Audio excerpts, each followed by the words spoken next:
First up, we have Malik Nabers clarifying his comments on drops. So, as you can imagine, for those who missed it, he had his whole comments after the game there against the Cowboys, basically kind of little Keyshawn Johnson moment, saying kind of like, I don't care if I drop the balls, keep throwing me the damn ball. That's basically the gist of what he said. Yeah, he kind of walked back those comments, and I have to imagine that somebody sat him down and said, "Dude, what are you doing, moron? Don't say that."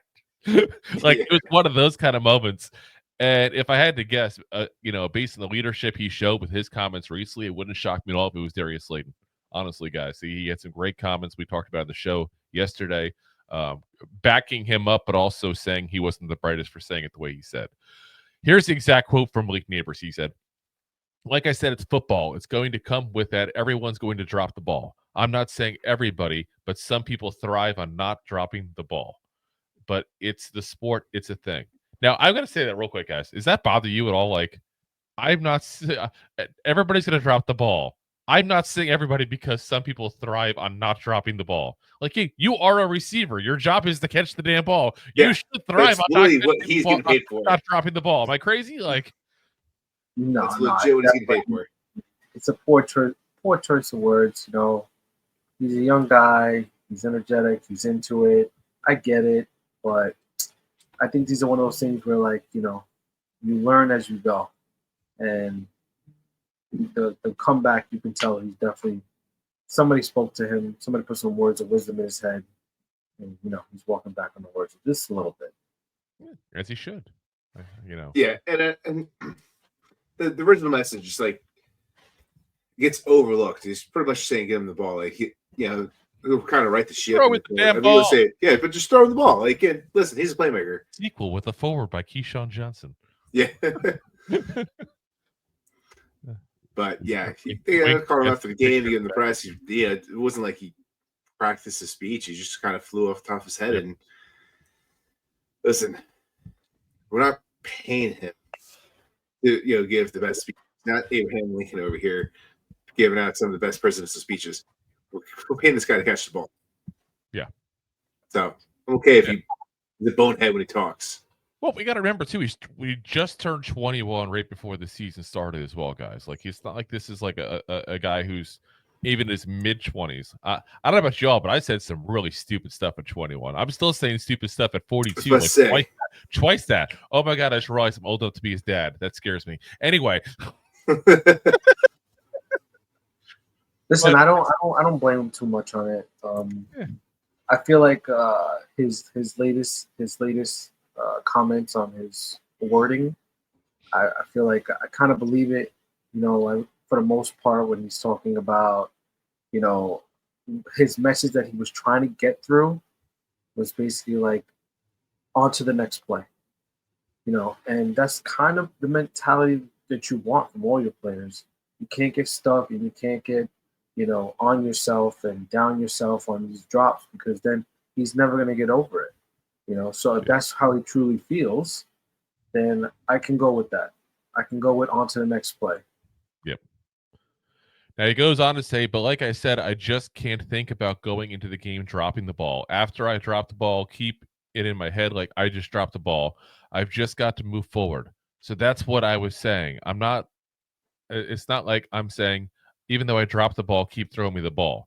Not selfish. What I'm saying is, it's not something that I'm thinking about in my head after I drop the ball. It's next play mentality. I could drop 5 balls, and then after that, they come at me for the game winner, and then I catch the game winner. Then everybody's happy and stuff like that. But like I said, keep trusting me. Some plays are not going to be made. I'm aware of that, but some plays are going to be made. I feel like he's still kind of underplaying the fact that, like, he's dropping the ball a lot. And that's kind of concerning to a certain degree, guys. Like there's got to be a level of accountability. And I do feel like he's trying to backtrack it, but he's not full backtracking it.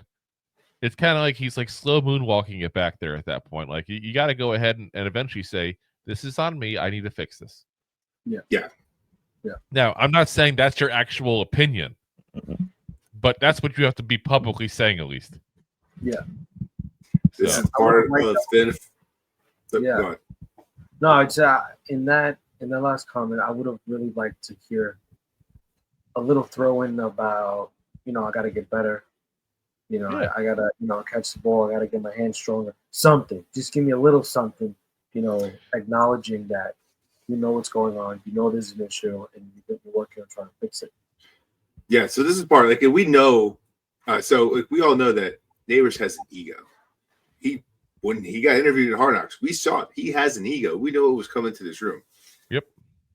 But you're also playing, high-level competitive sports for a living.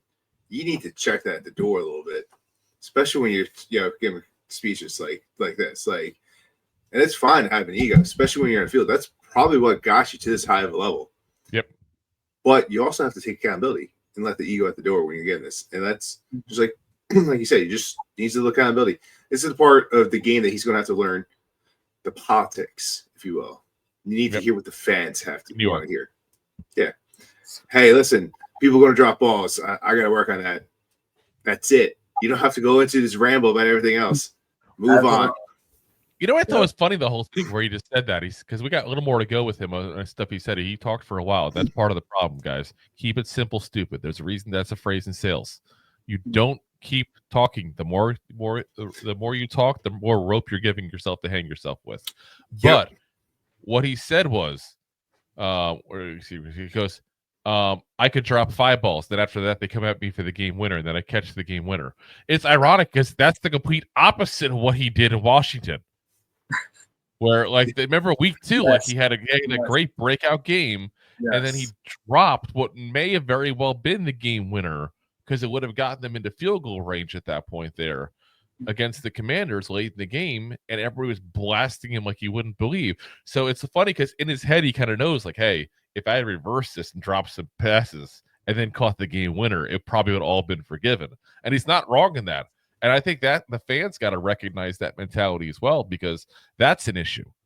A lot of people blamed him for that Washington game after that because of that one drop, but we're not looking at the fact of how many great catches he made prior to that. Yeah. I mean, if it wasn't for him making those great catches, we would not have been in a position to get that game winner. So it goes hand in hand.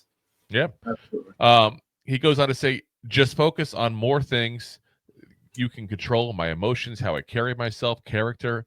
Even though these things have been going down, how can you look at you in the mirror and just try and find a way for you to help the team out, help the team figure out how to win? Just like I said, focus on your character. You can't really do anything about it now. The record is the record, but you can still focus moving forward. There's always more for me. I think I could be doing some amazing things right now. Is it going the way I thought it was going? No, not really. But I'm still continuing to work on trying to get that out. Like I said, I feel like I could be doing way more. And I think he really gave an insight to his psyche right now, to be honest, with that last part, guys.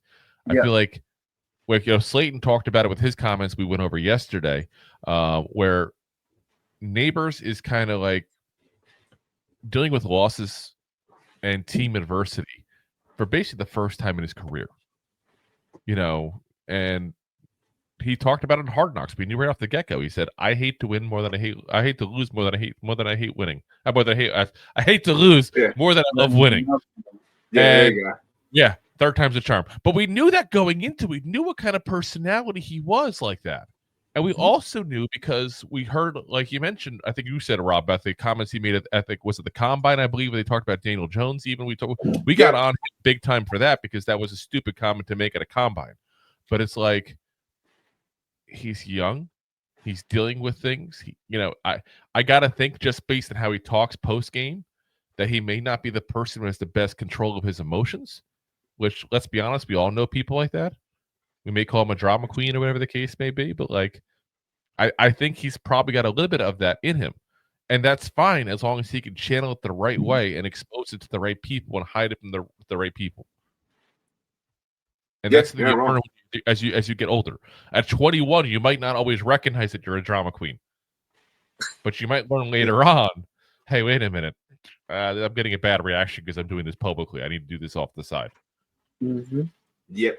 Absolutely. And that's not just people that are overly emotional about, this kind of stuff. It can be people with anger issues. It can be people with all kinds of stuff. Sometimes as you grow as a person in life, you learn, hey, I don't get the best reactions when I expose this publicly. This has got to stay behind closed doors. We all have that. Mm-hmm. So, like I said, he backtracked it, but I don't think he backtracked enough. This is my synopsis. Yeah. Like, Yeah. Listen, it could have definitely been better, but he like you said, we knew the player we were getting, we knew the attitude we were getting, we knew it all. But as long as you can put it on the field, we'll take it. Yeah. It's just right now he's just having a little bit of a slump. And listen, it's a lot of things going on right now with the offense. So can't put too much on it. But like you said, he just has to keep it short and sweet. Especially right now with the way they're playing, the record, everybody in their face about how horrible they are. He just has to keep it short and sweet. Keep it short and sweet, and he'll smooth sail. Yeah, well, the crazy thing is, like you said, he's in a little bit of a slump right now to a certain degree of the last couple of games. But, we say that he's still averaging 60 plus yards over the last 4 games. He's if the way he is right now, I mean, obviously he's missed a couple games there. He's only played in 10 games. But and Rob knows I love doing the math here, 740 yards in 10 games. So in a full season, that'd put him at 1,258 yards. That's goddamn amazing for rookie season, guys. We got to recognize that he is not part of the problem right now. Is he perfect? No. Is he perfect? No. But there are some people, and we had a couple weeks ago where I got the chance to go on with Paul Dottino on his show, and it's just was crazy because he was blaming Nabers and people like that for the drops on DJ. It felt like and a lot of people got on him for that, but it's like Nabers is not part of the problem. He's part of the solution, guys. And I'll take somebody who's upset and frustrated over losing than somebody who's so accustomed to it and so okay with it that it doesn't even seem to bother him. That's the bigger issue if that's happening. Yep. So. You need a competitor in the locker room. If you like that clip, then you will love the full episodes too. Find us on your favorite podcast app and look for us on all your favorite social media platforms. Thanks so much. Please, I'm begging you. Please subscribe.